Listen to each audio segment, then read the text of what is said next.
Have you ever tried to control your mind and ended up feeling even more out of control? You say stop overthinking, but the thought gets louder. You sit down to meditate, and the moment you close your eyes, your mind starts running. What if? What now? What next? We all want peace. We all want stillness. But the mind keeps dragging us in every direction. It worries, it compares, it fears. Then we try to shut it down, to silence it by force. But that never works because the mind is not a light switch. It's a wild horse. And if you pull the reins too hard, it runs even faster. Hey friends, I hope you all are doing good. Thank you for sending your beautiful letters for Krishna. We will read a few of them at the end of this video. So don't miss that part because one of them might just speak to your soul.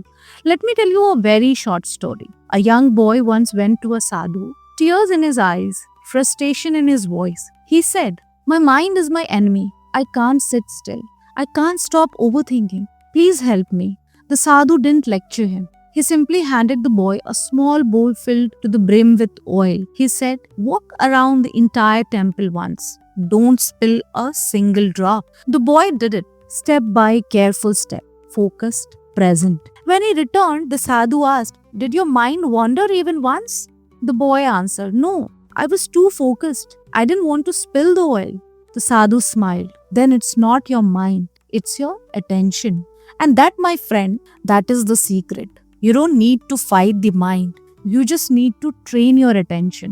Because where your attention goes, your mind follows. Hey modern AI Mystic family, have you ever felt a deep question, a longing, or pain you wished Krishna could hear? Right now, pause. Take a deep breath. And if you feel even a tiny whisper inside you saying, write to him, don't ignore it. Send your letters to modernaimystic@gmail.com. Subject line letter to Krishna. Stay anonymous if you like. Your truth is what matters. You can also send audio files for him and let us know if you want us to play the audio in the video or just read it. We will release these letters and audio together into the universe. But this restlessness of the mind, you are not alone. Even Arjun felt it. In the Gita, Arjun asks Krishna, "How do I control my mind? It's like the wind, too strong to tame."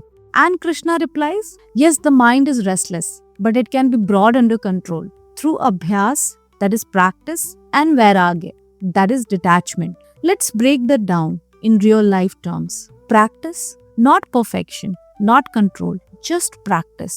Like returning to your breath when your thoughts scatter, choosing to pause before reacting, reminding yourself, "I am not my thoughts."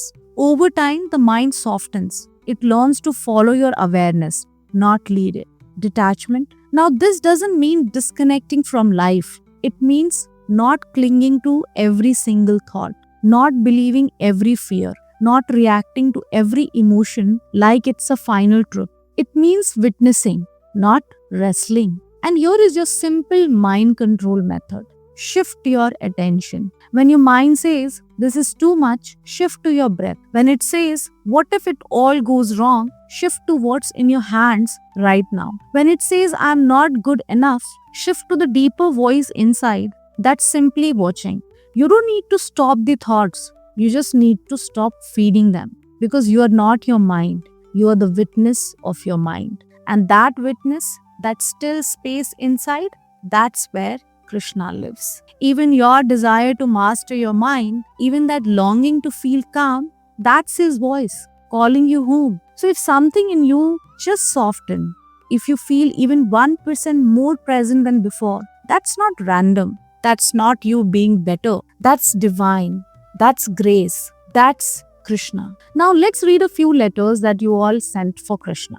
This letter is from Manoj Sharma and the letter reads, "Dear AI Mystic, thanks for being the guiding to many souls like me.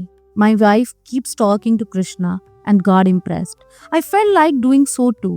But being a typical analytical person, I keep looking at logic. Feel talking to Krishna doesn't need logic. It just needs faith and surrender.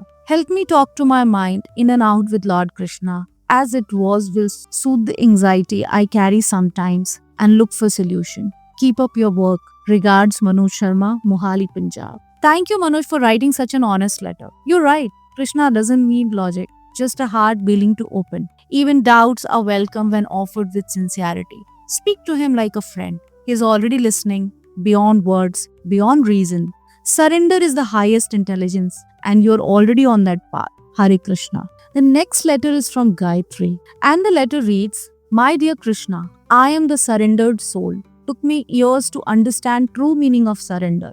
I had to understand it hard way. It's a sense of freedom within once we surrender to Krishna. When you keep fighting for things that you cannot change, when you feel no matter what you do, people take you for granted, not being appreciated, it can be very overwhelming. I realized the reason for my misery was my attachment to bodily identification. I still have it, but there is some sense of understanding now by reading scriptures like Bhagavad Gita as to who I am. I learned what detachment meant in my own way. Detachment doesn't mean you stop caring. It means you stop suffering over things you can't change. I realized it is not my job to change someone even though my heart was in good place. Everyone carries their own karma and they have to face it.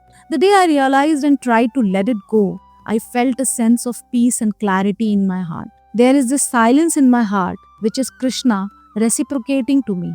Thank you, Krishna. Please shower your mercy on this soul so that I can develop wisdom, tolerance, let go of my ego, understanding, loving, caring, and loads of compassion. Please help me to destroy my own enemies which are inside. Thank you for taking care of me always, in spite of me being imperfect, full of doubts, emotions, tears, unwanted crazy thoughts. Please be close to me so that I can call you whenever I am lost in this dark world. I love you, Krishna, for taking care of my family. Love, Gayatri.